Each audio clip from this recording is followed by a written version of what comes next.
ළමේ කහලා තියෙනවා මේ චිට් එකක් ආවේ ටිකක් දිග චිට් එකක්. අහලා තියෙනවා දැන් මේක මම මේ සංක්ෂිප්තව කියන්නම් මේක දිගයි මේ. හරිද? සංක්ෂිප්තව කියන්නම් මේකේ අහලා තියෙන ප්‍රශ්නේ මේ හැම දරුවෙකුටම වැදගත් හැම දරුවෙක්ගෙම හිතේ තියෙන ප්‍රශ්නයක් සහ මේ දරුවා අවසානයේ කියනවා පුළුවන් නම් අනේ සර් අනිත් අයටත් දැනගන්න මේකට උත්තරයක් දෙන්න. ඒ නිසායි මේ කියන්නේ. කෙටියෙන් මෙච්චරයි. මේ දරුවා අහනවා අපි ළඟට ලං වෙන ආදරෙන් ලං වෙන අය ඇයි අපිව දාලා යන්නේ? ඔන්න ප්‍රශ්නේ. ඒ කියන්නේ මේ ආදර සම්බන්ධයක් ගැන වෙන්න ඇති මේ අහන්නේ. ආදර සම්බන්ධයක් වුණත් නොවුණත් අපි අතර අපිට ලං වෙන්නේ නැද්ද ආදරය කරන අය ලං වෙනවනේ. ඒ අය අපිව දාලා ගියාම දැන් මේකේ තියෙනවා කෝච්චියට බෙල්ල තියෙනවා එහෙම වුණාම පිස්සු කරනවා. ඉතින් ඒ වගේ ඇයි මේ ප්‍රශ්නේ මෙච්චර දරුණු කියලා අහනවා මේ දරුවා. හොඳ ප්‍රශ්නයක්. ඇයි මේ ප්‍රශ්නේ මෙච්චර දරුණු? ඇයි අපිට මෙච්චර අනිත් මිනිස්සු දුක් දෙන්නේ? ඇයි අපිව දාලා යන්නේ? අන්න ඒක තමයි මේකේ කෙටියෙන් කිව්වොත් මේකේ අහලා තියෙන එක. දිග එකක්. ඇයි අපිව දාලා යන්නේ මිනිස්සු? ඒ දාලා ගියාම ඇති වෙන දරුණු වේදනාව නැති කරගන්නේ කොහොමද? ඒකට අපි මුණ දෙන්නේ කොහොමද? ඒතර මේක වැදගත්. වැදගත් වෙන්නේ වෙන දෙයක් නෙවෙයි. ඔය දරුවන්ට පාඩම් කරගන්න බැරි වෙන්නේ විභාග වලට ප්‍රශ්න එන්නේ ඔක්කොම සමහර වෙලාවට මෙන්න මේ බහුතරයක් එක්ක සමහර කට්ටියට එන්නේ මෙන්න මේ ගැටලුව. හරිද? ඔයාලා පින්තූර ටික අඳින්නකෝ. පින්තූර ටික අඳින අතරේ මම මේකට උත්තරයක් දෙන්නම්. හරි? අඳින්න පිස්සන්. මිනිස්සු තමන්ව දාලා යනවා තමයි. ඒක මිනිස්සුන්ගේ වරද නෙවෙයි. මේ ලෝකේ අපි ආදරෙන් ලං කරගන්න හැමදේම අපිව දාලා යනවා. ඒක ඒ වගේ වරද නෙවෙයි. ඒක තමයි හැටි. මේක තමයි අපි තේරුම් ගන්න ඕන දේ. දැන් ඔය හිතන් ඉන්නේ අපි ආදරෙන් ලං කරගන්න හැමදේම අපි ළඟ තියෙක කවදාක එක දශමක දෙයක් ඔය දරුවන්ට ඉතිරි වෙන්නේ නැහැ. ටයි එකවත් ඉතිරි වෙන්නේ නැහැ. කොණ්ඩ බූලේ ඉතිරි වෙන්නේ නැහැ. ඔයාලා ආදරේ කියලා හිතාගෙන ඔයාලා ළඟට ගන්න හැමදේම මොනම හරි ක්‍රමයකට ඔයාලව දාලා යනවා. ඉස්සෙල්ලා අපි එක තේරුම් ගන්න ඕන. මට එනම් අයියෙන් කියන්න වැරද්ද තියෙන්නේ දාලාය කිය ළඟද දාලා ගිය අය ළඟද නැත්නම් ඒ ධර්මතාවයේ තේරුම් ගත්තේ නැති අපි ළඟද? අපි ළඟ. ගැටලුව තියෙන්නේ ලෝකේ නෙවෙයි. ගැටලුව තියෙන්නේ අපි ළඟ. ඒ හින්දා කෙනෙක් ජීවිතේට එද්දී ඒ කෙනාට කරුණාවෙන් ආදරෙන් සැලකුවට කමක් නැහැ. මම මේ කියන්නේ මේ ආදර සම්බන්ධතාව ගැනම නෙමෙයි ඈ. හැම දේ ගැනම. gedara ඇති කරන්න ගන්න බල්ලා පවා. දැන් සමහර ළමයි බල්ලෝ gedara මැරුණා කියලා ඒවා කියන්නේ අපිටනේ.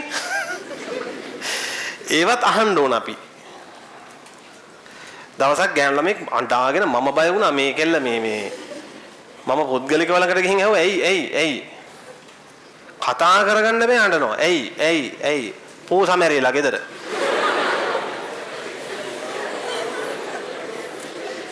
ඔයාලා දන්නවද ඒකේ භයානකම? ඒ ළමයා කිව්වා සර් මට මැරෙන්න හිතෙනවා කියලා. විශ්වාස කරන්නේ නේද? ඒ මට්ටමේ අය ඉන්නවා. එතකොට ලෝකේ ඕකට ප්‍රශංසා කරනවා සාමාන්‍යයෙන්. අනේ බලන්න ආදරේ. බලන්න. දැන් ඔය බලන්න ගගා කවි නිසඳස් ලියන කවුරුත් ඒ දරුවගේ දුක නිවන්න දෙනවද? ඒ හින්දා ළමයි මලගෙවල් වලදී ලියවෙන කවි කියව චූන් ගන්න එපා. මලගෙවල් වලදී ලියවෙන කවි නිසඳස් පොඩි පහේ විනෝදයක් ලබනවනේ. මොකක්ද දන්නවද විනෝදේ? ඒ ළමයි හිතනවා අපිටත් ලියවෙයි. මටත් මෙහෙම වෙයි. මාවත් වටින දවසක් එයි. දැන් කල්පනා කරනවා වටින්න කොහොමද? මැරෙන්නම වෙනවා. වෙන වටිනාකමක් නැහෙනේ දැන්. වටිනාකම් තම හදාගෙන නැහැ. ඉතින් ස්ථීරම මචං මොනව කරගන්න වෙනවද? මැරෙන්න වෙනවා මචං. ඒකනේ සමහර ළමයි පෝස්ට් ෂෙයා කරන්නේ මමත් පෙට්ටියකින් එයි. දැකලා නැද්ද? මම දැකලා තියෙනවා. ජීවිතේ දැන් ඉවර වේගන හුස්ම නැවතියන් මට මහන්සි. දැන් එහෙම කියපු එකෙක්වත් හොයාගන්න නැහැ පහුගිය කොවිඩ් කාලේ. හුස්ම නැවතියන් කිව්වේ එකෙක්වත් පෝෂණය කරන්නේ. ඇයි? මරණේ ඉදිරියේ බය වෙනවා. ඔය මරණයට ආස කරන ගොඩාක් අය මම මැරෙනවා. ඔයා මම මැරුණාට පස්සේ එනවද? මගේ සොහොන් කොත ළඟ ඉඳගෙන උඩු බුරනවද කිය අහන අය. හරිද? ඔය අහන අයම තමයි මරණ මංචකේ කෑ ගහන්නේ. බේරගන්න කියලා විලාප තියනවා. ඇයි? ජීවිත කාලේ හිස්. මරණය ඉදිරියේ බයයි. මරණය ඉදිරියේ හැමෝම බයයි. හැබැයි මරණය නිර්භීතව මරණයට මුහුණ දීලා ඊළඟ ජීවිතේට යමක් කරගෙන ඉන්න අයට රැකවරණයක් තියෙනවා. අහලා තියෙනවද එක එක කතා විස්තර තියෙනවා. දැන් ඔය දුටුගැමුණු මහරජතුමා එහෙම මරණ මංචකයේදී දෙවිවරු පෙළ ගැහුණා කියනවා. එක එක දිව්‍ය ලෝකවලින් ඇවිල්ලා දිව්‍ය රත ඒක මේ තියෙන දෙයක්. විස්තර කරලා තියෙන දෙයක්. පෙළ ගැහිලා කියනවා පින්වත අපේ දිව්‍ය ලෝකයට වදින්න. අපේ දිව්‍ය ලෝකයට වදින්න. එතකොට දුටුගැමුණු රජතුමා මේ සංඥා කළා කියන මොකද එහා පැත්තේ තේර පුත්තාබේ මහරහතන් වහන්සේ දැන් යෝධය කාලේ නෙමෙයි. යුද්ධය දිනලා ඉවරයි. පැවිදි වෙලා අරහත්ත්වයටපත් වෙලා කෙලෙස් නැහැ. මේ උත්තමයන් වහන්සේලා පිරිත් කියනවා. පිරිත් කියන වෙලේ තමයි දෙවිවරු දැන් උඩ අර ඇවිල්ලා ඉන්නේ එන්න කියලා. ඊට පස්සේ ගමනු මහරජතුමා මෙහෙම සංඥා කරනවා. පිරිත් අහනවා. කෑ ගන්න එපා. ඒක දැක්ක මිනිස්සු. දැන් මිනිස්සු ඇවිල්ලා දැන් මේ මහරජතුමා රට එක්සේසත් කරපු හරි ආදරේ නායකයාට. ඇවිල්ලා බලන් ඉන්නවා. දැක්ක මේ උඩ බලලා ඉන්න ඉවසන් ඉන්න කියනවා එකක් කියනවා. මිනිස්සු දැන් කතා වෙනවා. පව්. කොහොම හිටියේ රජෙක්ද? මරණාසන්න වෙලා උන්මත්තක වෙලා සිහි විකල් වෙලා දැන් කතා කරනවා. ඔය තියෙන මලගෙවල් වල ගිහිල්ලා අපේ උන්දලත් ගිහින් කියනවනේ අපේ කට්ටිය. අනේ hina වෙලා වාගේ. පෙට්ටිය hina වෙලා වාගේ ඉන්නේ කියනමු. ඒක කවුද හදන්නේ අර එම්බාම් කරන එක? ඌට ඕන නම් hina වෙලා කියලා දාන්න පුළුවන්. නැත්තම් නිකන් කින්ඩියට වගේ නවුනත් දාන්න පුළුවන්. ඒක මේ එම්බාම් කරන මිනිස්සයා අතේ තියෙන එක. මලමිනිය කල්පනා කරන්නේ දැන් මම මෙහෙම ඉඳලා බෑ. අද කට්ටිය මාව බලන් දෙනවා පොඩ hinaවල් මුසු මූණෙන් ඉන්න ඕන. හැන්දෑවට පෙට්ටිය ආපුවම ආයෙ පොඩ්ඩක් අවුල් කර. එහෙම මලමිනිය වෙනස් වෙන්නේ. ඒක තමයි ළමයි ඇත්තම කතාව අපේ මිනිස්සු මරණයෙන් මලගෙවල් වලින් ආතල් ගන්නවා. මිස ජීවිතේ යමක් තේරුම් ගන්න වැය කරන්නේ. ගහක් ගලක් වගේ හිටියගෙන අහලා නැද්ද? මේ හිටියා මේ මැරුණා කියනවා. යකෝ එහෙම නෙන්නම් මැරෙන්නේ. ටික ටික මැරෙනවද? හරි බොළඳයි. හරිම ලාමකයි. හරි හුරතල් මිනිස්සු. මරණයක්වත් හරියට විග්‍රහ කරගන්න තේරෙන්නේ නැහැ. දැන් දැක්කද අර ජීවිත කාලේ පින් කරගත් උත්තමයින්ට මරණයකදී වුණත් සහාය වෙන්න පිරිස ඉන්නවා. තේරවුතාමේ මහරහතන් වහන්සේ මේක දැක්කා. දැකලා අනේ උන්වහන්සේ හිතනවා මගේ නායකයා. මගේ රට එක්සේසත් කරපු නායකයා. මෙහෙම මිනිස්සුන්ගෙන් කතා අහන්න දෙන්න බෑ කියලා උන්වහන්සේ මල් මාලා කීපයක් ගමනු රජතුමාගේ අතට දෙනවා. පින්වත් රජතුමනි හැකි ශරීර වීරියකින් උඩට විසි කරන්න කිව්වා. මේ මල් මාලා 6 ගිහින් 이르දීන් ගිහින් රැඳෙනවා අර මේ රත 6 දිව්‍ය ලෝක 6න් ආව මිනිස්සු බැලුවා ආශ්චර්යයි මල් මාල වැටෙන්නේ. එතකොට තමයි තේරුම් ගියේ. දැන් ඕකේ අනිත් පැත්ත ජීවත් වෙලා ඉන්න කාලේ කුඩු කේඩුකම් කර කර අනිත් උන්ගේ මේක බල හුණියම් කර කර අලුයිය වැටවල් එහෙට මෙහෙට යවනවා. අද තියෙන වැට චූට කුසල පහවදා තියෙනවා පැත්තකින්. පොල් ගෙඩිය උසනවා. ඔය වගේ කරපු ඔක්කොම උන්ට ඒ වෙලෙත් මරණ මංචකේ ළඟ එනවා තව කට්ටියක්. අඬ ගහනවා එන්න. ඇයි පරක්කු? එන්න. මේ බාප්පා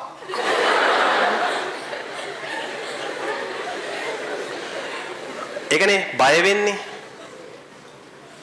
දැන් ඔය වහබීලා හැම සමහර ළමයි ආදර සම්බන්ධ මේ චූටි දේවල් වැලන්ටයින් එකට මුද්ද දුන්නේ නැහැ කියලා වහබනවා. අර වැලන්ටයින් දවසේ කී දෙනෙක් වහබනවද කියලා. ආදරය කරන්න දන්නේත් නැහැ. ඒ වහබීලා ඉස්පිරිතාලේ ගෙනිච්චාම කෑ ගහනවා. ඔය දරුවෝ ඒ සීන් එක දන්නේ නැහැ. ડોක්ටර්ස්ලා ගහන්නේ. කෑ ගන්න විලාප තියනවා. මොනව කරගන්න කියලාද? බේරන්න. ඒ විලාපේ දකින්නවද නිසඳස් ලියනේ උන්? දකින්නවද ඒක? නෑ. කවි ලියනෝ කවුද දකින්නේ? කවුද දකින්නේ?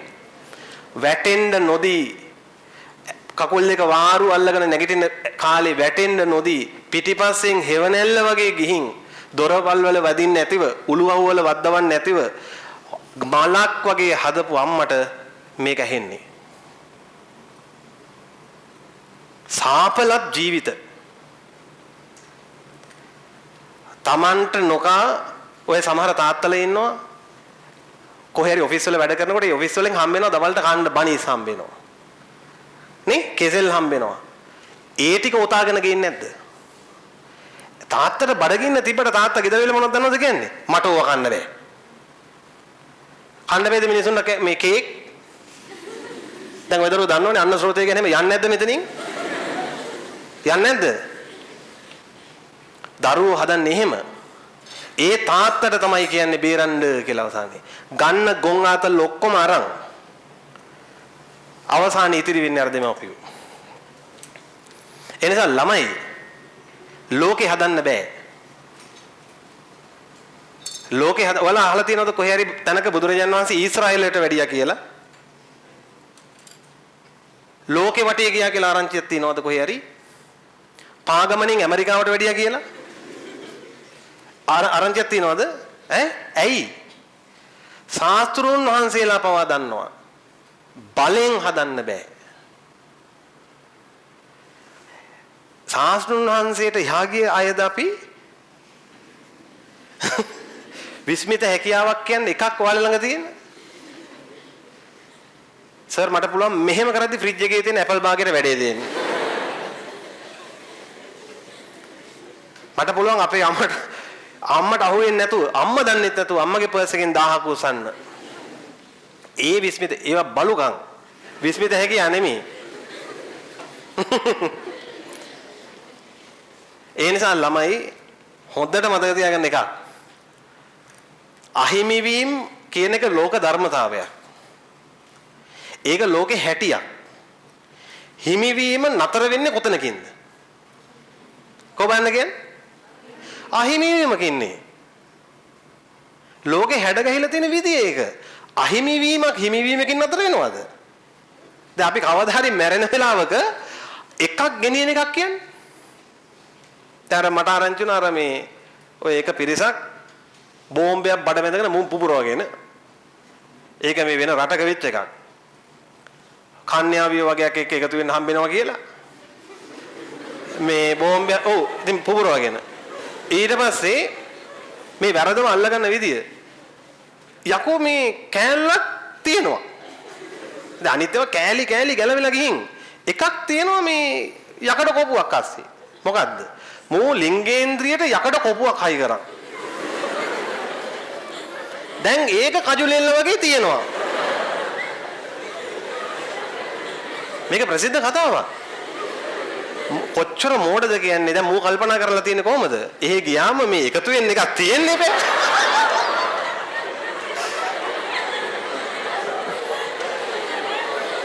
මරුණාම ඒක හරි අරගෙන යනවා කියලා හිතලා තියෙනවා. හරිම. ඒකයි කියන්නේ ළමයි මේහඬ. බැඳීම් ඉස්සරහා මිනිස්සු කොච්චර මෝඩ වෙනවද කියලා තේරෙනවද?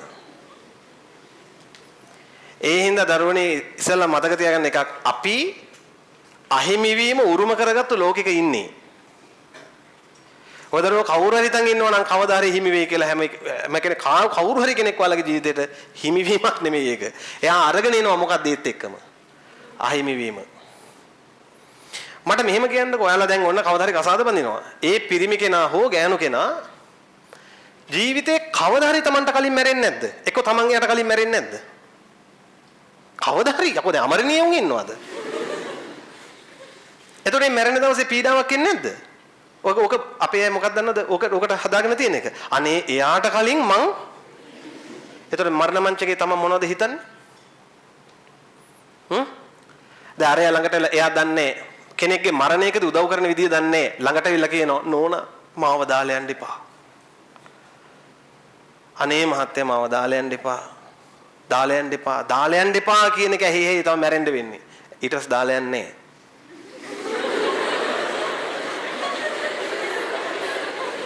ඊට පස්සේ දාලා යන්නේ. ඒ නිසා මේ මරණ මංචකයක ළඟට ගිහින් නොකියවම යුතු කතාව තමයි මොකද්ද? දාලා පළ කියලා කියන්නත් එපා. කරුණාකර ඉක්මනට යමම් මේ තව මට වැඩ තියෙනවා කියලා. ගිහිල්ලා එයාට උපකාර කරන්න ඕන ක්‍රමයක් තියෙනවා මරණ මංචකයේදී. කල යහපත් දේ සිහිකරන්න. යහපත් දේ. මචං උඹට මතකද අපි දෙන්න ෂොට් එකක් දැම්මා. යහපත් දේ සිහිකරන්න ඕන. මතකද අපි මෙහෙම දම්පැන් දුන්නා? මතකද අපි මේ විදිහේ වන්දනාවක් කළා? ඒතකොට ඒවත් සිහිකරන්න ඊට කලින් කරලා තියෙන්න ඕන. නැත්තම් කියන්නේ උඹට මතකද මායිම්බයි හොඳට පෝස්ට් ෂෙයා කරා Facebook එකේ? අපි අර පින්කමට බැන්නේ. හරි? කළු උපතක් ලැබුණොත් හෝ සුදු උපතක් හෝ ලැබුණොත් ජීවිතයේ සුදු පැත්තට හරවගෙන සුදු විදිහට මැරෙන්න බලන්න. ඔය දරුවන්ට මේ කළු උපත් ලැබිලා කියලා මම කියන්නෙත් නෑ, සුදු උපත් ලැබිලා කියන්නෙත් නෑ. හැබැයි දැන් ජීවිතයක් තියෙනවා. සුදු විදිහට ඉඳලා සුදු විදිහට මැරිලා යන්න. ඒ කියන්නේ දැන් කල්පනා කරා මචං ෆෙයර් ඇන්ඩ් ලව්ලි තමයි එකම විසඳුම. එකම විසඳුම මචං ඕනේ. ඕක මේ ධර්මයේ තියෙන එකක්. සුදු කියලා කියන එක කියන්නේ යහපත් කියන එක. යහපත් විදිහට ඉඳලා යහපත් විදිහට මැරිලා යන්න ඕන. එහෙනම් මේ අර දරුවට මට දෙන්න තියෙන අවවාදය ලෝකේ හදන්න බෑ. අහිමි වීම තමයි ලෝකේ ලියවිලා තියෙන ස්ථීරවම. අහිමි වීමට හිත හදාගන්නම වෙනවා ඉපදුනා නම්. ඉපදුනා නම් අහිමි වීමට හිත හදාගන්නම වෙනවා. යම් දරුවෙක් අහිමි වීම වලට අකමැති නම් ඒ දරුවා කුමක් නැති කළ යුතුද? කොබන්න කියන්නේ තේරෙන විදිහට? ඒකට තමයි බුදුරජාණන් වහන්සේ පාර කිව්වේ. යම් කෙනෙක් අහිමි වීම වලට අකමැති නම් ඒ දරුවා ඉපදීම නැති කළ යුතුයි. ඒකට මම මේ ලෝකේ දන්න එකම එක සාසුන් වහන්සේ නමක් විතරයි පාර කිව්වේ. ඒ ගොඩ දුර දැකලා චූටි චූටි දේවල් වලට නෙමෙයි. දැන් මැච් එකක් දිනන්න. හරිද? ස්විප් එකක් ඇදෙන්න. ඔය BMW එකක් ගන්න. දැන් ඔය මොනවා ගත්තත් ඔය ලබ්බෝල් කැඩෙනවා. කැඩුනහම තියෙන හිමිවීමක්ද? අහිමිවීම. ගත්තට වඩා හොඳයි මේක නිකන් තිබ්බනම් කියලා හිතෙනවා. දැන් සමහර අය ආදරෙන් වාහන ගන්නේ හිමි වෙනවා. හයිවේ එක මැද්දේ බුරුල් වෙනවා. එතකොට හිතෙනවා මේක මං අපරාධේ. තේරුම් ගන්න නේ. ඒ නිසා යන අයට යන්න දෙන්න ඕන. යන අයට යන්න දෙන්න ඕන. ඒ හැම වෙලෙම හිතන්න මේකට මට මූණ දෙන්නම වෙනවා. මේක නැති කරන්න නම් ඉපදීමයි නැති කරන්න ඕන. ඒකට පාර කොයිබදෝ කියලා හිතන්න ඕන. වෙන විකල්ප නැහැ. තියෙනවනම් මටත් අවිලා කියන්න. වෙන විකල්ප නැහැ. ගෙදර තියාගෙන මොකක් හරි චූටි ප්‍රතිමාවක් ඒකට කාසි පුරවනවා. එහෙම බෑ. මම දැකලා තියෙනවා එහෙම. අහිමි වීම නැති කරන්න මිනිස්සු යොදා ගන්න ගොන් ක්‍රම. හතර කොනේ වලලනවා කියන. ඊට පස්සේ චූ කර කර වගේ ඔයාට මොනවා හරි එහෙහි ඉන්නවා. ආයෙනම් මම උදාලා අර විදිහට හිතන්න. අපි යම් මෙතෙන්ට